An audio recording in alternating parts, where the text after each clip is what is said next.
첫 번째 뉴스부터 가보죠. 선 넘는 주차 빌런들입니다. 이기적인 일부 차주들의 행동 직접 확인해 보시죠. 아파트 지하 주차장 주차 차량 떡하니 막은 저 차. 자, 그런데요. 며칠 뒤에 보니까 저렇게 차량 세 대를 전면에 그냥 평행 주차를 해놨습니다.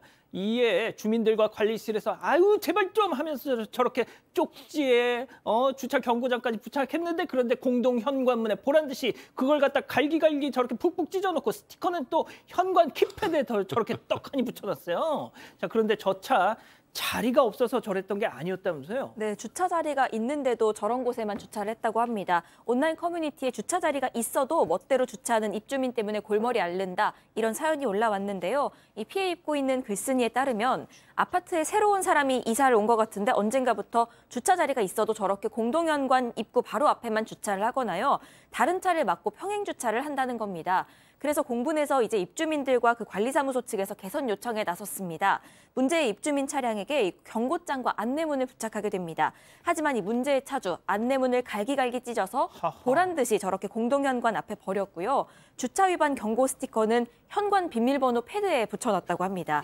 이 글쓴이는요, 입주민 모두 어찌할 방법이 없다면서 법적으로 문제 안 되는 선에서 대응할 수 있는 좋은 방법 있으면 좀 알려달라고 그렇게 글을 올렸습니다. 알겠습니다. 자, 또 다른 사진도 이어서 보시죠.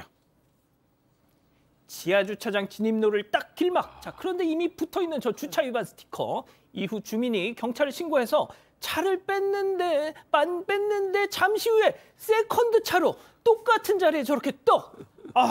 이번에는 무슨 이유로 저렇게 지하주차장 입구까지 저렇게 막아놓은 겁니까? 26일 날 온라인 커뮤니티에 올라온 이야기인데요. 다들 아시겠지만 그 정기 주차를 하는 곳에서는 일반 차량이 주차를 못하게 되어 있습니다.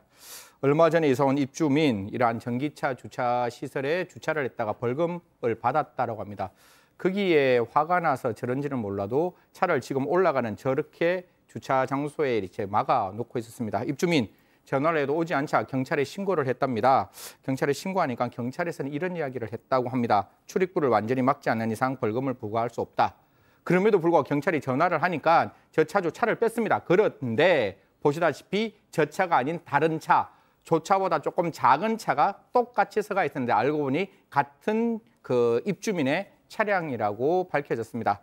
이뿐만 아니라 그전에도 사람들이 지나다니는 장소에 현관 통로를 막아두기도 했다라고 하는데요. 모르겠습니다. 저렇게 좋은 차인 듯합니다. 제 눈에는 굉장히 좋은 차고, 두 번째 차도 우리나라 차가 아니라 다른 나라의 차인 것 같은데, 조금 어떻게 보면 거기에 걸맞은 좀 행동을 하셨으면 어떨까라는 게 제 개인적인 생각입니다. 알겠습니다. 자, 두 번째 뉴스도 이어갈게요. 경찰관 치고 줄행랑입니다. 자, 영상으로 바로 만나보시죠. 자, 심야 음주운전 단속 중인 경찰. 이때 저 흰색 차 주목해 주세요. 흰색 차가 경찰관을 자, 저 뒤쪽에 오른쪽에 경찰관을 치고 도주 자 삐용 저렇게 도주차 추격하는 경찰 지금 도망갔죠. 잠시 후 경찰차가 지금 추격을 하고 있습니다. 자, 근데 저 앞에 도주 차량이 있는데 있어요. 발견했습니다. 끈질긴 추격전이 이어집니다. 어디로 갔어? 자, 그런데 저기 보니까 저기 지금 숨었다. 자, 계속 골목으로 가고 있는데, 자, 여기 있습니다. 차고지 안에 마치 그냥 자기는 아니었던 것처럼 저렇게 몰래 숨은 차량을 발견. 자, 그 앞에 도주로를 차단하고 저렇게 검거를 했습니다. 정말 어디 영화에서 본 건 있어가지고 차고지에 쏙 들어가 숨어 있었어요, 소장님.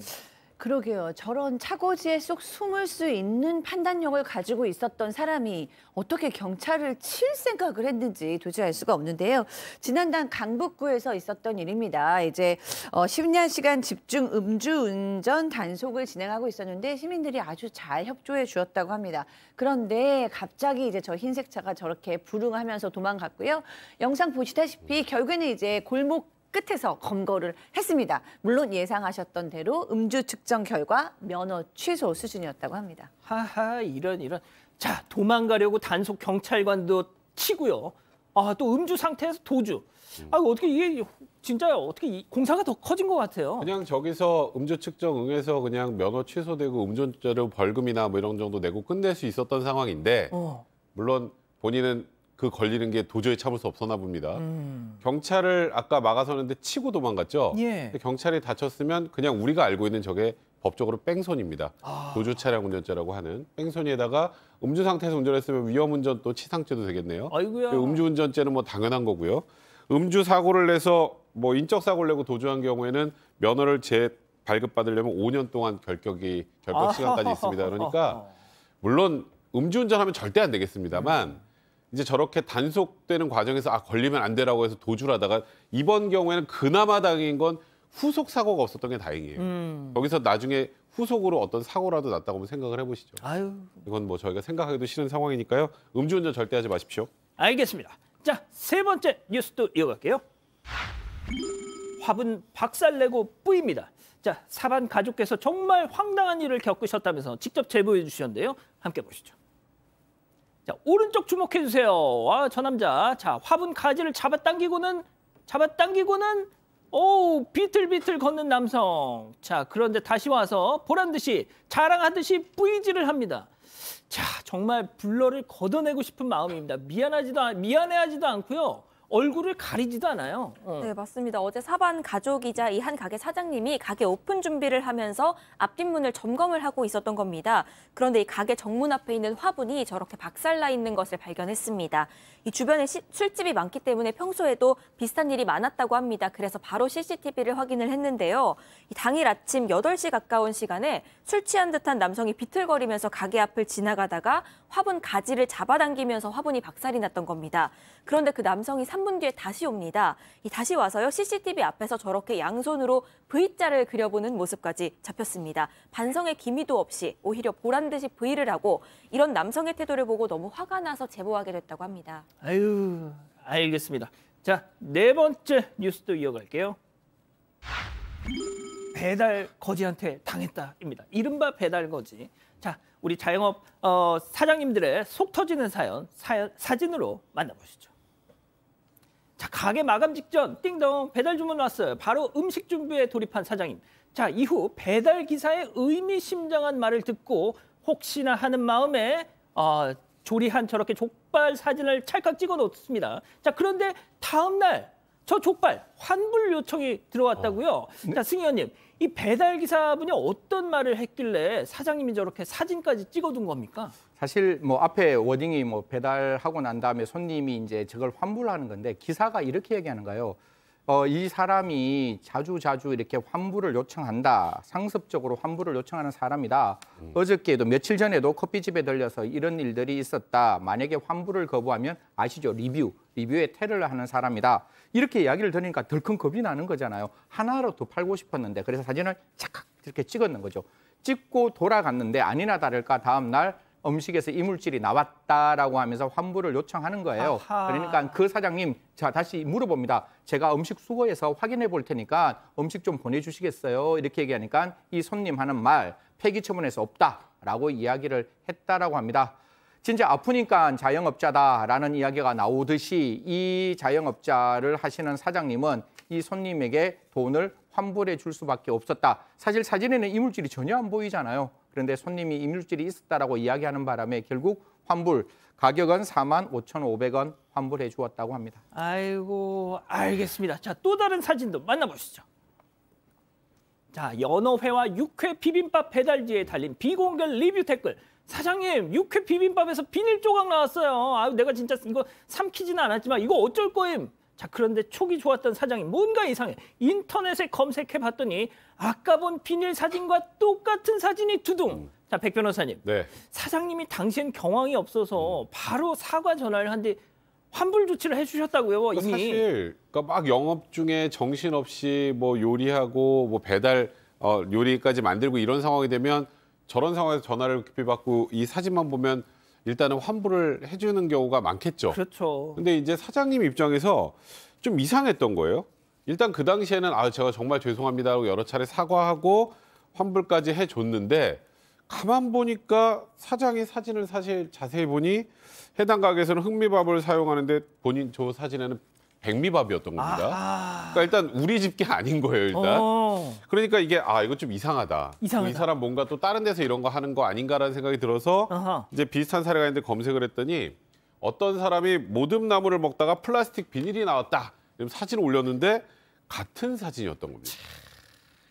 그러니까 지금 해당 가게의 사진과 전혀 그 음식과 전혀 상관없는 뭔가 사진을 올려놓고 환불을 요구했고 환불을 받아갔다는 건데 저는 개인적으로 사기죄로 고소를 하셨으면 좋겠습니다. 참고가 되셨으면 좋겠습니다. 자, 마지막 사연으로 가보죠. 전 여친 애칭을 나에게 점점점. 이 기자 이거 어떤 사연이죠? 네, 말 그대로 전 여자친구에게 쓰던 애칭을 자신에게 똑같이 사용하는 남자친구 때문에 고민이라는 여성의 사연입니다. 일단 이 여자친구는 23살, 남자친구는 32살인데요. 사귄 지 얼마 안 된 커플입니다. 이 남자친구는 사귀기 전부터 여자친구한테 꼬맹이라는 애칭을 굉장히 익숙한 듯이 사용을 해왔다고 합니다. 처음에는 나이차가 있어서 그런 줄 알았는데 얼마 전에 충격적인 사실을 알게 됐습니다. 이 남자친구의 SNS를 찾았는데요. 몇 년 전부터 방치돼 있던 계정입니다. 당연히 거기엔 전 여친 흔적도 그대로 남아 있었겠죠. 그래서 그 글들을 하나하나 읽어봤는데 전 여친한테 꼬맹이라고 부르는 그런 댓글이 남아 있었던 겁니다. 이 꼬맹이라는 애칭이 자신만을 위한 애칭이라고 생각을 했는데 예상치 못한 이런 과거사에 충격을 받았고요. 설마 전 여친을 못 잊은 건지 어떻게 얘기해야 할지 고민이라고 합니다. 좋습니다. 자, 기다리고 기다리셨던 퓨처 핸즈업 타임. 우리 가족 여러분들도 채팅창에 OX로 함께 참여해 보시죠. 먼저 여친입니다. 오빠, 성문이 오빠. 우리 연애 초반에 내가 꼬맹이라는 애칭 완전 별로라고 했던 거 기억나? 근데 그때 뭐라고 했어? 여친 생기면 꼬맹이라고 불러보는 게 소원이라고 그래서 그런가 보다 했는데 뭐 전 여친 네가 그러고도 사람이니? 동그라미. 본인이 본인을 향해서 사람이 아니라고 그렇게 좋습니다. 살신성인 좋습니다. 네. 자, 다음은 성문이 오빠입니다. 선영아, 오해야. 우리 9살 차이 나잖아. 꼬맹이보다 더 적절한 애칭이 세상에 어디 있겠니? 내가 4살 차이만 됐어도 그냥 자기야 하고 말았지. 아니라니까. X. 알겠습니다. 참고로 우리 백성문 변호사님 핸드폰에 자 사진 준비돼 있죠. 배우자 김선영 YTN 앵커가 꼬맹이라고 저장이 되어 있습니다. 큰일이네요. 충격적입니다. 자, 일단 네, 우리 막 사진 막 나오네요. 네. 사진까지 준비했어요. 자, 소장님부터 소장님. 네.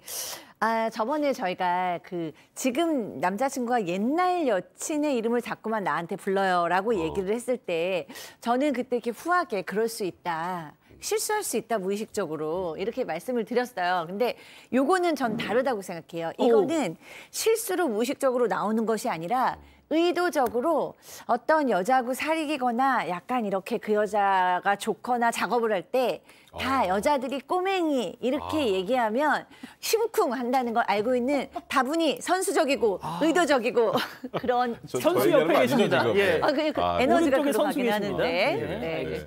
자, 우리 승현님부터 들어볼게요. 승현님부터. 아니 뭐 이 상황을 제가 전혀 모르는데 일단 제가 머리로 생각하니까 9살 차이가 난다. 그러면 일단 남자 쪽에서 봤을 때는 여성의 입장, 이건 절대로 뭐 젠더의 문제가 아니라 그런 어떤 애칭을 부를 수 있다라는 게 첫 번째고 제가 남성과 여성의 어떤 외모를 전혀 모르는 상황이에요. 그런데 남성이 크고 여성이 좀 작다면 그 애칭을 부를 수가 있는 것이고 마지막 세 번째를 말씀드리면 사랑은 언제나 첫사랑입니다. 과거에 만났던 여자가 나에게 그 사람이 나에게 보여줬던 사랑과 지금 만나는 그 사람이 나에게 보여주는 사랑은 다른 것 같아요. 그래서 같은 꼬맹이라도 그때 만났던 그 여자가 나에게 준 사랑과 지금 현재 만난 여성이 나에게 주는 사랑은 다르기 때문에 그 애칭도 다르다라는 궤변을 한번 해보도록 하겠습니다. 그럼 다른 애칭을 불러야죠. 그러니까 궤변이라고 했죠. 근데 진짜 네. 백 변호사님 나 진짜 네. 그때 그거 보고 나 충격이었어요. 근데 핸드폰에 저는 꼬맹이라고 돼 있길래 꼬맹이가 누구예요? 그랬더니 일단은 저는 처음 쓴 애칭이고 처음 써본 애칭이고 오케이. 그리고 그냥 이제 저는 이제 뭐 어리고 뭐 이런 거보다 좀 아담한 것 때문에 제가 그런 애칭을 쓴 건데 이걸 막 자꾸 이렇게 자꾸 보여줘요. 이제 그만 보여주세요. 이렇게 나오겠다. 누가 보면 그만 보여주세요. 두부 살인 줄 알 거 아니야. 그러니까요. 야 진짜 많네 사진이. 네. 뭐 이렇게 많이 찍었어? 뭐 이렇게 많이 찍으셨어요 진짜. 네. 하여튼 저는 그렇습니다. 하실 말씀 없죠? 할 말이 없네요 이제 더 이상. 자, 이 기자, 우리 가족 여러분들. 네, 근데 이상천님은요, 그냥 별 생각 없었던 것 같은데 라는 의견도 주셨고요. 김장김김님은 그런데 그 남자 바람둥이다, 꼬맹이 너 혼자가 아니다 이런 말씀도 해주셨고요. 최하랑님, 새 애칭 만들어줄 성의도 없나 하셨는데 중간 이후부터는 백 변호사님 아내분 너무 아름다우시다는 얘기밖에 진짜. 찾아볼 수가 없습니다. 알겠습니다. 아직 안 끝났습니다. 이거 눌러주세요.